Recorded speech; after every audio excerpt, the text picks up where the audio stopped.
welcome also to the other speakers and participants. Now, I would like to address a dear friend and defender of peace, brotherhood, and human dignity. We will be speaking more about him very soon. In memoriam, I would like to welcome Jorge Sampaio. We will remember him forever. Welcome to Cascais and welcome to Portugal.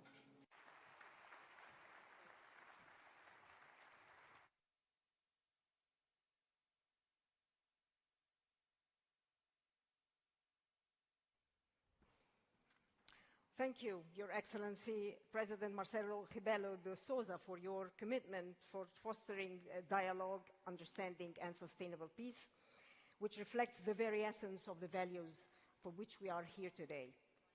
The Alliance of Civilizations was formally launched in July 2005 as the initiative of the United Nations Secretary-General. It is my profound privilege to introduce the United Nations Secretary-General, Mr. António Guterres. Mr. Secretary-General, you have the floor.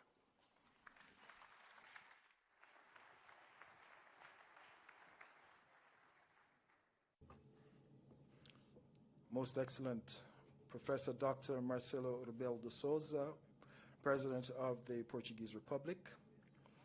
I'm grateful to Your Excellency and to the government of Portugal, represented by the Minister of State and Foreign Affairs, for your hospitality and for hosting this global forum of the Alliance of Civilizations.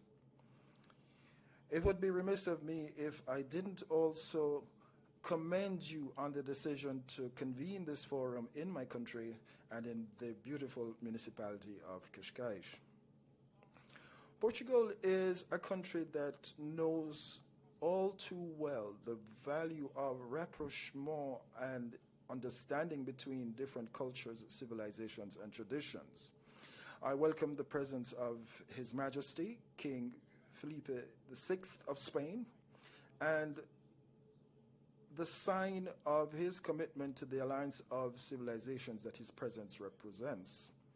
Following the devastating floods that lashed the region of Valencia, I wish to convey to His Majesty, on behalf of the United Nations and on my own behalf, and I'm sure I do so also on behalf of everyone present here today, our deep solidarity with the people of Spain, and more specifically with the victims of this tragedy.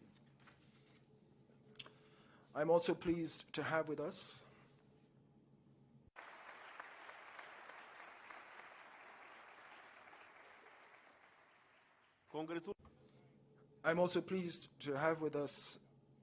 His Excellency the President of the Republic of Cabo Verde, Dr. José Maria Neves.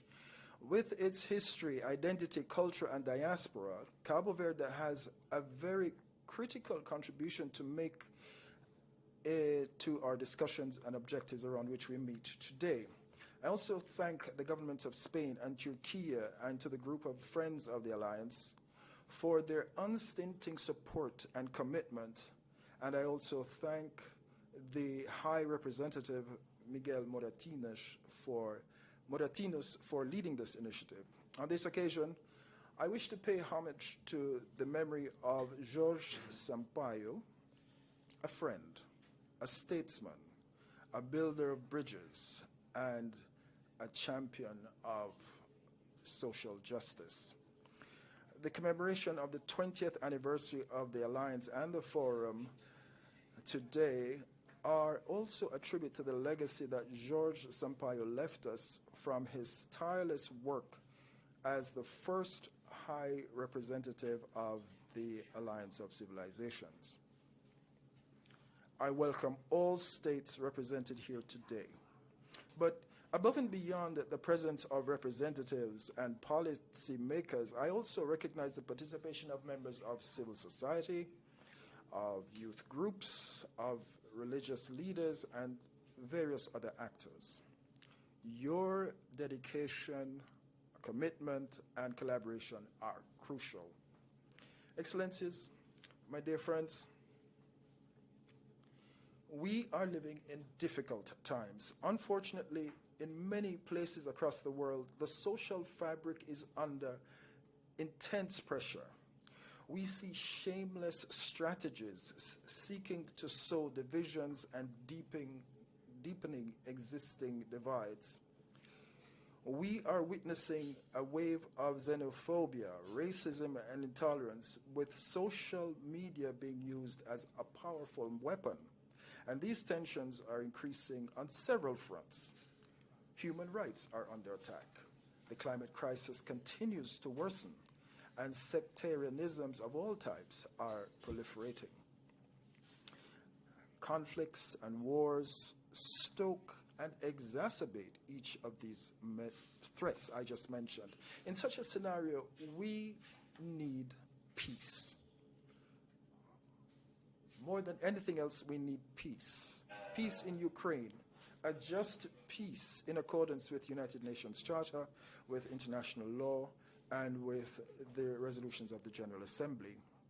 Peace in Gaza, through an immediate ceasefire, the immediate and unconditional release of all hostages, and the effective and unfettered delivery of humanitarian aid, and the beginning of an irreversible process towards a two-state solution. Peace in Lebanon, with an immediate cessation of hostilities and the full implementation of Security Council resolutions. Peace in Sudan, with all parties laying down their weapons and embarking on a path towards lasting peace. Regardless of where we may be, the United Nations Charter must be upheld, as must be international law, including the principles of sovereignty, territorial integrity, and the political independence of all states. Excellencies, the absence of peace is leading to an erosion of trust in the multilateral system, in societies, and in one another. Rebuilding trust is our essential task, and this makes the work of the Alliance of Civilizations more important than ever. I see 4 crucial areas where we must expand our efforts: in communities, online, across cultures and institutions. First, we need to build communities of trust and belonging. These are the foundation of more peaceful, just and resilient societies based on human rights and dignity for all. Building trust and cohesion cannot be done by governments and institutions alone. We need voices and actions across all levels, including grassroots organizations, marginalized communities, local authorities, and religious groups. The role of religious leaders is especially crucial. We need meaningful participation of women in decision-making, including in leadership positions. And we need to spotlight the vital voices of young people. I commend you for pioneering initiatives on strengthening the role of women as peacemakers. And I welcome the many alumni of your youth programs here today, including from the Youth Solidarity Fund and the Intercultural Innovation Hub. Second, we must rein in hate speech and disinformation spreading online. Hate-filled frenzies are perpetuating stereotypes and misconceptions. Misinformation and outright lies are fueling repulsive anti-Semitism, anti-Muslim bigotry, and attacks on minority Christian communities, among others. These are old tactics with a new medium. Unchecked digital platforms and artificial intelligence have endowed hate speech with a speed and reach unseen before. The worst impulses of humanity are given a megaphone, and many times they lead to violence. With the proliferation of deep fakes, the impossible and the unverified become credible in an instant. But we do have constructive ways to address these and other challenges. For example, through the United Nations Global Principles for Information Integrity, which have put forward recommendations for a more humane information ecosystem. Countries also adopted a major new initiative, the Global Digital Compact, which is aimed at fostering a safe and secure digital space that respects and protects human rights. And I also welcome the Alliance's Plural Plus, joint initiative with the International Organization for Migration.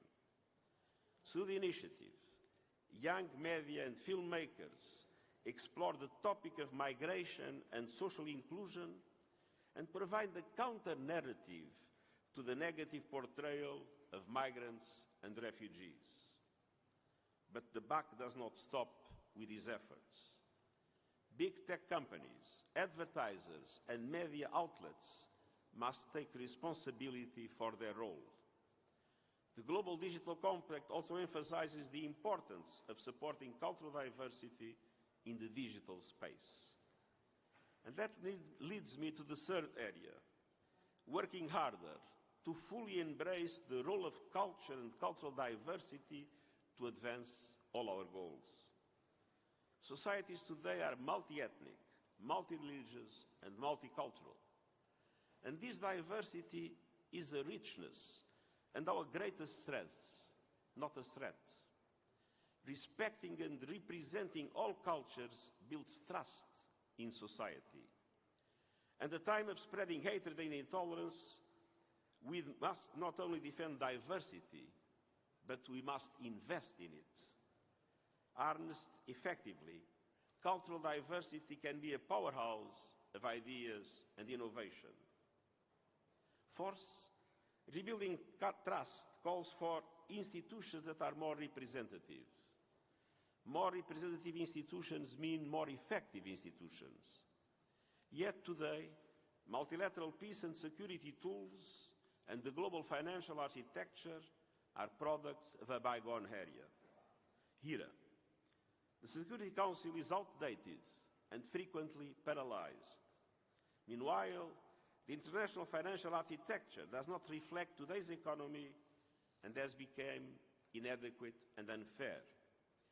We need to keep working to strengthen global governance, and that is precisely the central tenet of the Pact of the Future adopted by consensus at the United Nations in September. And it calls for decisive steps towards updating and reforming international cooperation to make it more networked, more fair and inclusive. And the Pact also reinforces the call of the Alliance for inclusive, just societies rooted in human rights, respect for religious communities and intercultural dialogue. Excellencies and friends, in these turbulent times, too many people are convinced that differences must define us. But the most powerful force of all is the recognition that we are more united by our common fate than divided by our distinct identities. And that is the essence of the United Nations and the raison d'être of the Alliance of Civilizations. Let's stand together with our shared faith in humanity. One planet, one human family, rich in diversity, equal in dignity and rights, and united in solidarity. I thank all of you for your leadership and your commitment.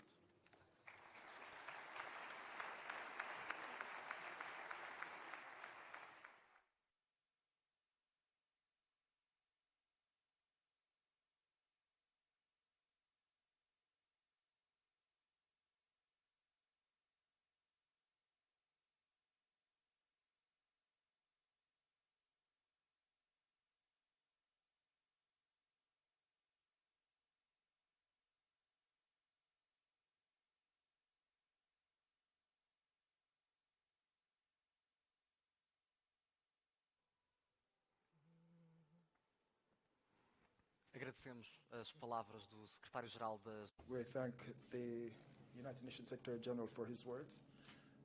It's now time for us to give the floor to His Majesty the King of Spain, Don Felipe VI. You have the floor, sir.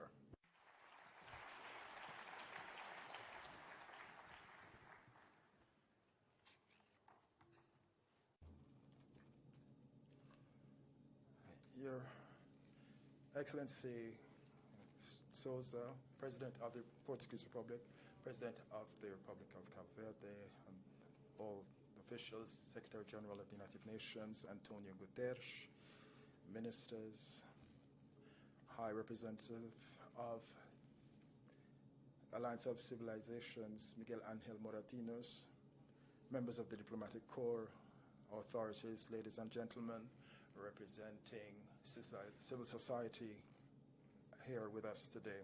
Allow me at the outset to thank Portugal and their President Rebelo for hosting this Global Forum of the Alliance of Civilizations in the city of Cascais. As you all well know, I am well known here. I keep a very close connection and great affection to this city, myself and my family. We couldn't find a better venue for this multicultural event with this city open to the sea with seashells. It's the openness to the sea and to the world, and a great part of what brings us together today, as Jose Almada Negrillo said, all words together form our universe. I also greet the Secretary General of the United Nations, António Guterres, and I thank him for his unstinting support to this political initiative led by the Secretary General since its inception, as well as High Representative Moratinos and the Minister of Foreign Affairs of Turkey, Hakan Fidan, who is here with us today, who co-sponsored with Spain this Alliance of Civilizations. It is a great honor to participate for the first time in the inaugural session of this Global Forum in its 10th edition under the banner United for Peace, Restoring Trust and Remodeling the Future. And I would like to share a few thoughts with you. We are no doubt living in a world of growing complexity, not only because of the open conflicts and wars where information of all types, whether it's helpful or not, or reliable or not, is coming in unimaginable volumes, and immediately they can propagate throughout the entire world indiscriminately. This reality, which we should not reverse, but rather submit. We shouldn't submit our capacity to understand and our critical thinking and our decision-making process. We should not subject any of that to this, but we must keep a close and unprecedented watch on these capacities and make sure that we participate fully in the political sphere and international relations. This is a world that is nourished by or fed by staggering change, and sometimes there is something lost in the small details of our relations as humans. There is prejudice, lack of trust, and bigotry. And if we don't take time and look carefully and with subtlety and sensitivity, we can find ourselves with open conflict that can affect populations in entire regions across the world. But with our traditional knowledge and before this era, diplomacy was already hard work dedicated to making sure we had good information always available and clear ideas to work with respect to the conflicts that we were trying to deal with, whether they were open or concealed, and the objectives had to be clear around which we were working. And these are factors that are conditioned by technology, time and immediacy, social pressure, the transparency required of us, and the capacity for knowledge and leadership. And it is precisely now in this world of the 21st century where diplomacy is a tool of peace to seek understanding and to make sure there is harmony. And since time immemorial, it has always driven relations between peoples, and more than ever, we need diplomacy. It is true that the instruments of traditional diplomacy in and of themselves are not enough. They are still useful, and the proof of this is everything that was achieved through classic multilateralism for peace and global stability. But as diplomacy in its more traditional sense would say, it has to be supplemented with new spheres of action, new interlocutors and new challenges. It needs more boldness, more creativity, more pragmatism, without losing sight of immemorial values such as mutual respect. And we mustn't try to oversimplify things. And this is where preventive diplomacy comes in. It must be focused on intercultural dialogue, interfaith dialogue, such as we see here in the Alliance of Civilizations. It is very necessary that we raise our vision to better understand and more deeply understand everything that unites us, and it must be what drives us as humanity to seek the best for us on this planet that we are sharing. The Alliance of Civilizations is the implementation of what is known as the diplomacy of values. It is focused on people as the central axis, and it focuses its efforts on tearing down walls, building bridges, and sharing spaces to make this banner a reality and this slogan a reality. There are many cultures, but one single humanity. We must tirelessly seek to engage with civil society, especially foundations, academic community, and associations. And our action must go beyond these conference room and others and reach the public spheres, schools, places where people gather, and in the marketplace. And it is said the real space and the virtual space as well, including social media, is potential as a catalyst for projects and initiatives, is clear in this forum in areas such as education, youth, migration, the media, sports, women as peace mediators.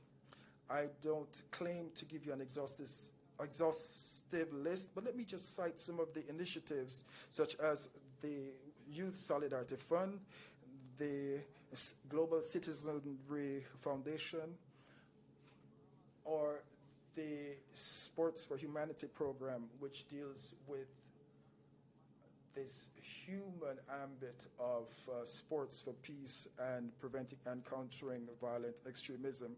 And then there's a crucial role played by women in mediation in societies and their contribution to conflict resolution, which we need to showcase their role as women, such as alliances of women for peace and the role of women as peace catalysts, and the Central African Republic, Mali, and the DRC's initiatives in this area. These are just a few of these types of work being done through this alliance for the past 20 years to promote intercultural dialogue and tolerance for peace, which is only the beginning, and a great deal more needs to be done.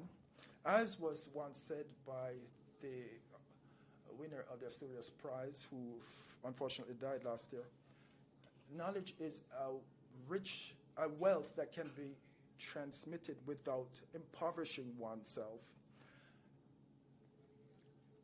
We can eliminate stereotypes in this way. We can achieve a rapprochement and understanding between various regions and belief systems, and to affirm the supreme value of the human being as an individual, and to ensure that the great wealth of our diversity is actually and effectively beneficial and for everyone.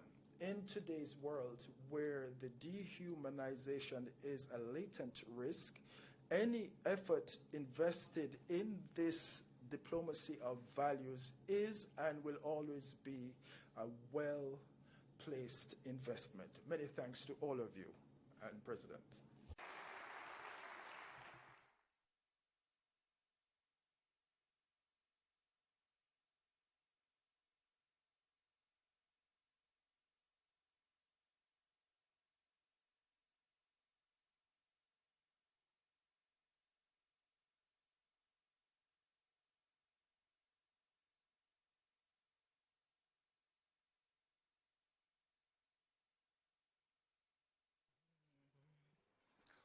Thank you very much, Your Majesty, for such inspiring words, and thank you for Spain's consistent political and financial support to the United Nations Alliance of Civilizations.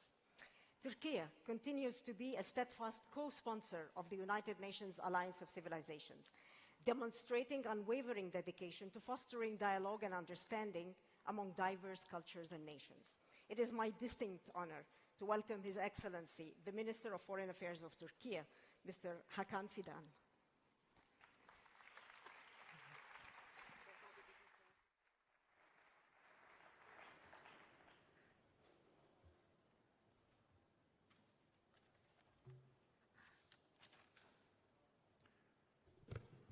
His Majesty, Excellencies, dear participants, it is my distinct pleasure to address the 10th Global Forum of the United Nations Alliance of Civilizations. Firstly, allow me to convey greetings and best wishes of President Erdogan for the success of this forum. I believe the discussions take place today will add to our global efforts towards building peaceful, just, and inclusive societies. During the past 2 decades, we held our forums in different parts of the world. This was a sign of our commitment to unity in diversity. Each city and each forum represented what we stood for. Our wealth and strength lie in our respect to our differences. Today, we are in Portugal to discuss our urgent problems and the best ways to address them. I would like to thank our host for their excellent hospitality and for their strong support to the Alliance.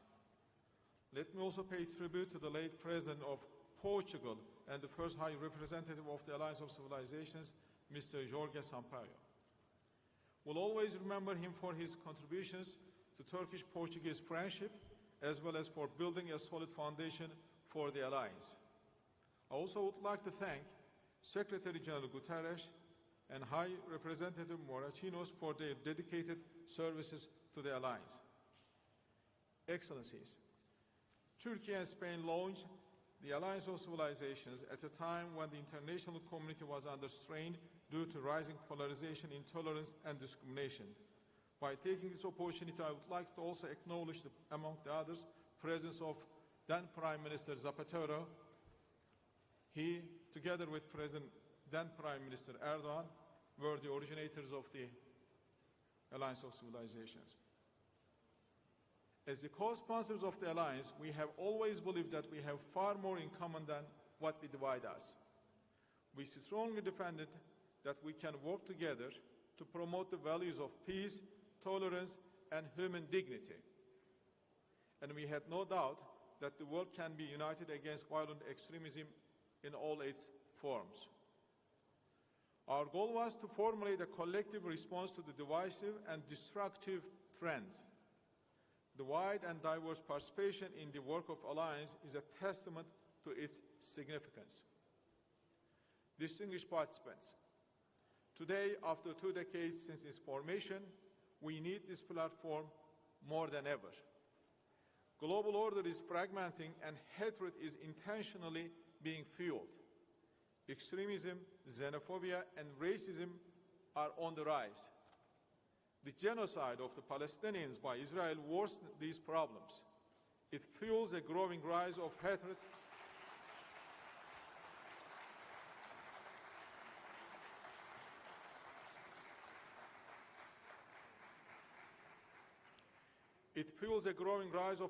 among and within societies. We witness protests and scream of societies in different countries. We have never been this close to the clash of civilizations in real terms. That is a warning for humanity. The more we keep silent, the more fragmentation in the international system will occur. What we witness today demonstrates exactly what we underlined in the report of our high-level group in 2006. That is to say, we will not be able to reach a lasting peace globally without solving the problems in the Middle East. As long as tens of thousands of people, including innocent children, are killed in Gaza and millions of people are abandoned to hunger, deprivation, and death, there will not be peace on the horizon.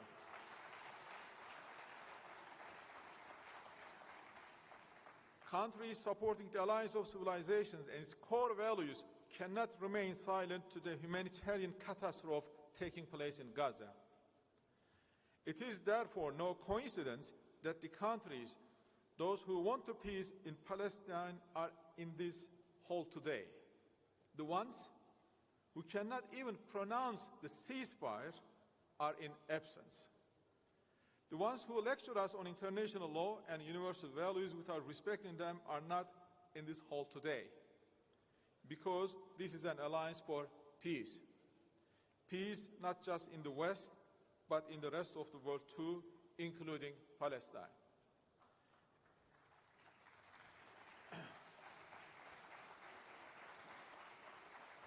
Excellencies, the answer to all acts of violence motivated by religious hatred is solidarity, equality, and respect for the equal dignity. We should take all measures necessary to combat direct and indirect forms of discrimination and attacks against places of worship and persons on the basis of their religion or belief. We all need to build resilience to discriminatory, exclusionary, and intolerant policies and develop respect for the religious and cultural practices of others. Any form of discrimination, including Islamophobia, anti-Semitism, and any discrimination based on religion or belief is unacceptable and must be condemned. Each of us has an individual responsibility to be vigilant, call out any injustice we witness, and condemn intolerance, incitement, harassment based on religious belief. The Alliance is a crucial forum to demonstrate that many countries share the same vision and ready to change the current international system into a better one. Now, we need to implement our action plan to realize the potential of Alliance. We can focus on the root causes of the problems by creating working groups and regional forums. This needs enhancing financial capacity as well as structural mechanisms. We should increase the visibility of the Alliance. We need to transform the Alliance into a soft power tool to serve as a bridge to the networks of religious and faith-based organizations. We will discuss all these concrete steps in the following meetings. Excellencies, distinguished guests, it is incumbent on all of us to stand for justice and coexistence. Let us take this forum as an opportunity to renew our call for ending the vicious cycles of misperceptions, hatred, violence, and conflict. Let us recommit to stopping the bloodshed. Let us resort to dialogue to build peace. Turkey is ready to extend its firm support for all efforts to this end. Thank you.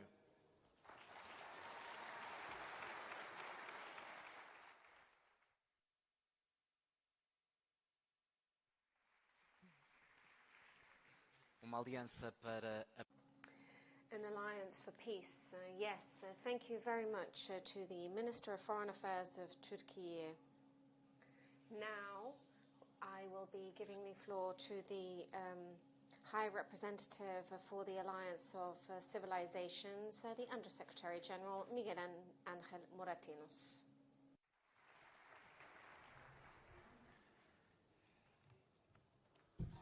Bom dia. Good morning. Republic of Portugal, Marcelo Rebelo de Sousa, His Majesty King Felipe VI, Secretary General of United Nations António Guterres, Minister of Foreign Affairs of European Union Cooperation of Spain, José Manuel Álvarez, and Minister of Foreign Affairs of Turkey, Hakan Fidan. Your Excellencies, friends, religious leaders, dear youth, it's a pleasure and a privilege to welcome you to the 10th Global Forum of the United Nations Alliance of Civilization. I greet and congratulate the President and the Government of Portugal, and particularly my dear friend, the Foreign Minister of Portugal, Paulo Rangel, as well as the Mayor of Cascais, Carlos Carreiras, for welcoming us with the well-known Portuguese hospitality.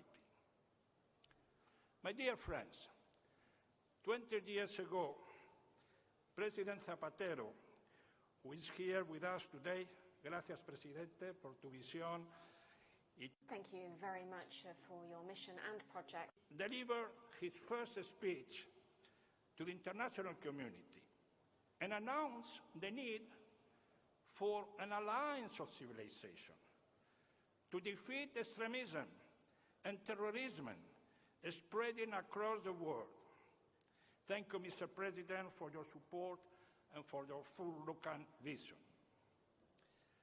You will remember that the international community was traumatized by multiple terrorist attacks. And everyone will remember what was then called the war against terror. In response to this mantra, the government of Spain, immediately supported by the government of Turkey, led by President Erdogan, decided to bet on a new approach to defeat terrorism. Two elements were and became central to the alliance of civilization, which aimed to oppose the foretold prophecy of a clash of civilization.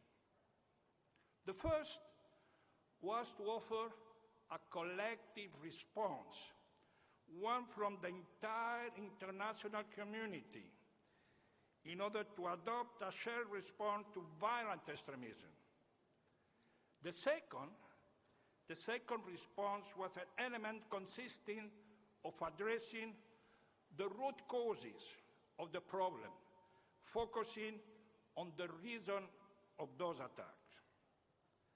That was the beginning of the alliance, and the proposal from our dear friend, the first High Representative of the Alliance, President Jorge Sampaio, was centered, you remember, on prevention, to build society free from extremism and violence. My dear friends, today we met in Cascais, 20 years later, and we must evaluate our work and action. On a positive note, we can say that the alliance has become institutionally consolidated and now is an integral part of the United Nations system.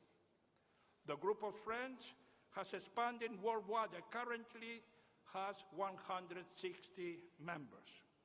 Our project has multiplied, moving from mediation to prevention, and strengthening intercultural, interreligious dialogue, and protecting religious sites, as well as fighting all forms of discrimination, whether it be anti-Semitism, Islamophobia, Christianophobia, anti-Hinduism, or any action that undermines the free and secure exercise of one belief and faith. However, we must recognize with humility and objectivity that many of the challenges that led to the creation of the alliance are still present today. We must ask ourselves critically why we have not made more progress in our strategy to eliminate terrorism and violence within our societies.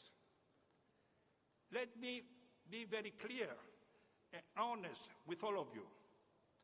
The approaches and proposals of the alliance have not always been prioritized. Our efforts have been limited to your human and financial capacities. Today, we find ourselves once again in certain areas facing what some call the war on terror. This obsession with achieving absolute security fails to learn of the lesson of the past and could lead us to repeat the same mistake. In response to this attitude, I ask myself, what are the defenders of peace? As the Portuguese Nobel Prize José Saramago described in his novel Blindness, he I quote, and say, "Fighting has always been more or less a form of blindness," end of the quote. My dear friend, this is the first task we must undertake, to open our eyes and understand that the relentless pursuit of security alone will not bring long-lasting peace. This obsession with security will not solve the problem. We have to accept that today, on the other hand, is a multiple polar world. After many different historical periods, we now agree that no civilization is superior to another. We live in a world of multiple cultures, religions, and civilization.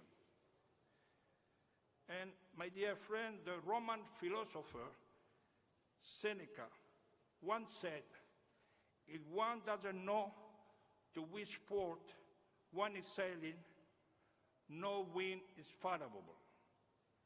This is the question. What is our destination? What is our destiny? What's exactly our vision of the society of the future? It is a society of segregated, unequal, and stereotyped community? Or on the contrary, is a society vibrant, inclusive, and just society that defends human rights and protect the dignity of all citizens? My answer will be very simple. We need to create an alliance for peace, as we already proposed at the last forum in Fez. It's not enough to want peace. Peace must be built day by day across all areas. The Alliance is ready to carry out our concrete proposal to put an end to violence and extremism and to eliminate wars in the 21st century.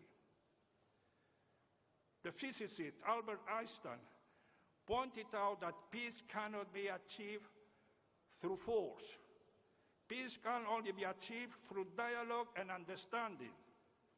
Security at all costs don't lead to peace, but peace may lead to collective security. To achieve peace, we must accept our diversity and put on the international agenda. The alliance of civilization is the best guarantee to strengthen respect among identities, culture, religion, and civilization. The United Nations already prioritized the conservation of the flora on Earth and fauna on Earth. Of course, biodiversity needs to be protected. But then, what about human diversity? Why not also defend humanity, different culture, religion, and identity? So, my friend, the time has come to elevate the defense and protection of cultural diversity within the UN framework has come. My dear friends, Secretary General of the United Nations António Guterres recently stated in Colombia that, I quote, Secretary General, "We need to make peace with nature." And he added, "And we need to make peace among ourselves." This is what we are trying to do here today in Cascais, make peace with such of others. The alliance of civilization is the best platform to establish peace among global actors. I would like to finish with a quote from the great Luís Vaz de Camões, the 16th century Portuguese poet, who wrote, "No mar tanta tormenta." In the ocean, so many storms, and so many times we have seen problems. And on the oceans, there's so many problems where we can where we can see the problems on Earth. The ocean, the life can be short, but in the oceans, mankind is very small. That is Luis de Gomos. Human being, where can they find a shelter? Yes, a weak humanity. Where can it take refuge? Only in a common house. Only in a place where we cannot live in peace and security. Thank you.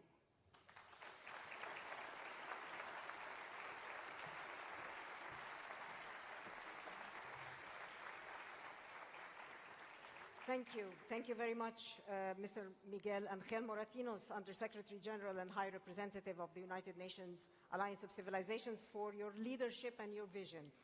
This concludes the opening segment of the program. Please join us in applauding the distinguished speakers as they leave the stage.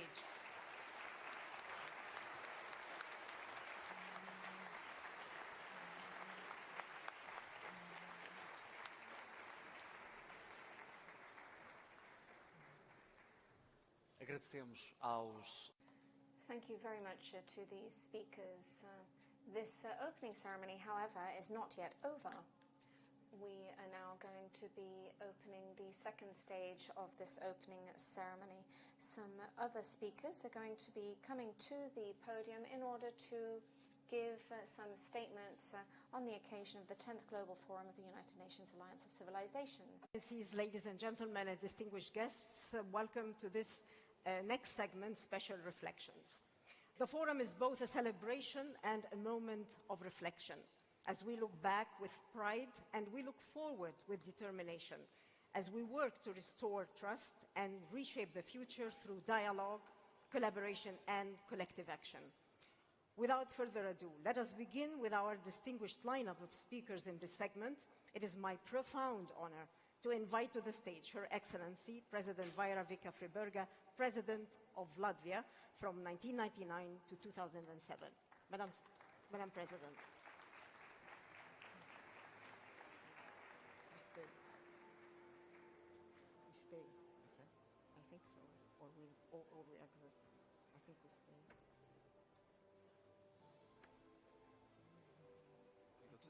Yes.